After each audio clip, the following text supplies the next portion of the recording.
जिस तरीके से भारत को पाकिस्तान ने जवाब दिया है, भारत की तारीख देखें, एक स्ट्रैटेजी रही है। भारत ने हमेशा मुज़ाकरात के नाम पर भी धोखा दिया है। ये 22 तारीख के बाद की सारी एक्सरसाइज देख लें कि दूसरे ममालिक को कहता रहा कि हम जो है वो डी एस्केलेशन चाहते हैं, हम एस्केलेशन नहीं चाहते, लेकिन फिर खुद एस्केलेट करता रहा मामलात को, ड्रोन्स भेजता रहा, जारियत को बढ़ाता रहा। क्या आपको लगता है कि भारत सबक सीख गया है? जी हाँ, मेरे ख्याल में देखें, पाकिस्तान की इस एपिसोड के बाद पाकिस्तान की स्ट्रेटेजिक रेलेवेंस जो है वो एस्टेब्लिश हुई है।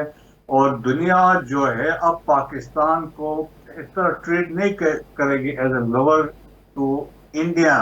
तो मेरे ख्याल में हम उस पैरिटी में आ गए हैं और इंटरनेशनल कम्युनिटी ने मान लिया है, specially when we demonstrated our resolve और especially the fire power जो हमने demonstrate किया, our professional जो थी या combat efficiency जब हमने demonstrate किया, जब मिसाइल फायर किए, जो बाकी चीजें हैं, ड्रोन्स भी थे, सब कुछ था, हमारे जहाज़ों की परफॉर्मेंस जो थी पाकिस्तान एयरफोर्स की, ये वो चीजें थी जिनकी वजह से इंटरनेशनल कम्युनिटी और वेस्टर्न कंट्रीज मजबूर हुए acknowledge Pakistan security as a professional force and important country.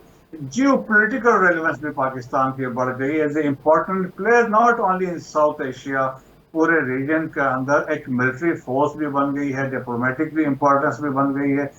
मेरे ख्याल में पाकिस्तान ने इससे बड़ा कुछ और गेन एक और किया चीज है इस साबित हुई इवेंट है, के। महंगी टेक्नोलॉजी खरीदने से सिर्फ आप जंग नहीं जीतते, अकल, दिमाग, सलाहियत भी होनी चाहिए। जी हाँ, बिल्कुल। देखिए, इट इज मेन बिहाइंड, लेकिन राफेल लेके आए, लेकिन राफेल के सामने J-10C वाले ने PL-15 लगा के आपको खड़का दिया।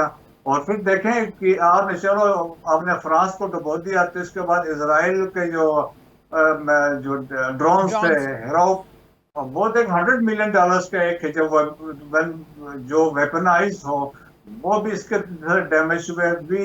77 थे तो उसमें रिकॉनेसेंस वाले भी शामिल थे। और इसके अलावा रशिया को भी तकलीफ हुई, इसराइल को ये हुई। और S-400 जो था हमारे, जो JF-17 थंडर ने जाके सफाया करके आए। So that is the importance of Pakistan जो हमने डिमॉन्स्ट्रेट किया। हमने सही घुस के मारा और अपनी इम्पोर्टेंस और अपनी पेनिट्रेशन पावर भी शो किया, अपना रिजॉल्व भी शो किया। तो मेरे ख्याल में credit goes to the arm forces of the Pakistan. लेकिन ये है कि कौम की सपोर्ट की वजह से ये सब कुछ मुमकिन हो। क्या भारत सबक सीखा है या और तैयारी करेगा अगले इलेक्शंस के लिए?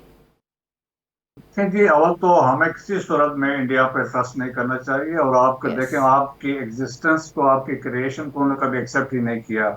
स्पेशली जो संघ परिवार है, RSS वाले हैं, तो वो एक तो दैट इज अंडरस्टूड है।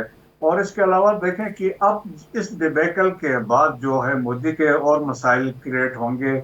ऑलरेडी देखें, वो दो पार्टियों के बलबूते पे इंटैक्ट है। तेलुगु देशम पार्टी है, एक साउथ की पार्टी है, और जनता दल यूनाइटेड है, नॉर्थ की पार्टी है, जिनकी चंद सीटों की वजह से दे आर इंटैक्ट। इनमें से एक आधा हट जाता है तो पार्टी उसकी गवर्नमेंट क्लेक्ट हो सकती है। तो बिहार की इलेक्शन है, तो वहां पे इसका है बड़ा स्टेट, बड़ी स्टेट है। तो देयरफॉर उनके कंसंट्रेशन, इसके बाद वेस्ट बंगाल के इलेक्शंस होने अच्छा, हैं। मैं एक सवाल तो पूछना वो चाहती एक, हूँ, इस सारी एक्सरसाइज का मोदी को इन इलेक्शन में फायदा होगा, नुकसान होगा? वो हर महाज पर हारा है, हर महाज पर पाकिस्तान को बर्तरी हासिल हुई है, चाहे वो फजाई बर्तरी हो, मिलिट्री के लिहाज से हो, चाहे वो मीडिया के लिहाज से हो, हर लिहाज से उनका मीडिया खुद उनको गालम गलोच कर रहा है। तो इसका जी फायदा हाँ, होगा देखिए, मोदी को या नुकसान होगा? डबल एज है। यहाँ पे देखें कि जिस तरीके से मीडिया, इसका गोदी मीडिया है, ओवर 400 चैनल्स हैं, जो ऑलमोस्ट सारे जो पावरफुल लोग हैं जो इनके साथ हैं मोदी के, उन्होंने वो चैनल सारे खरीद लिए हैं।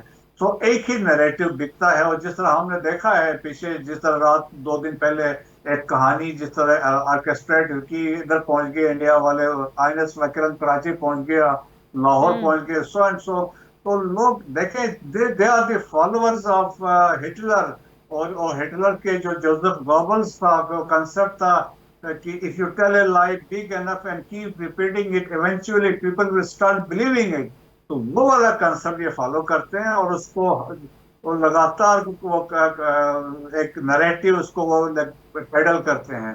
सो अब इनकी कोशिश होगी किसी तरीके से इसको उठाया जाए। और जिस तरीके से आज ही हमने देखा है कि एक नैरेटिव वहां पे चल रहा है कि अब इसको प्ले कर रहे हैं हम, कि हम नहीं गए थे, पाकिस्तानी रिक्वेस्टेड, जबकि सीएनएन के निक रॉबर्टसन ने कह दिया इट वाज द इंडियंस जिन्होंने कहा कि भाई आके भी हमें बेल आउट करो।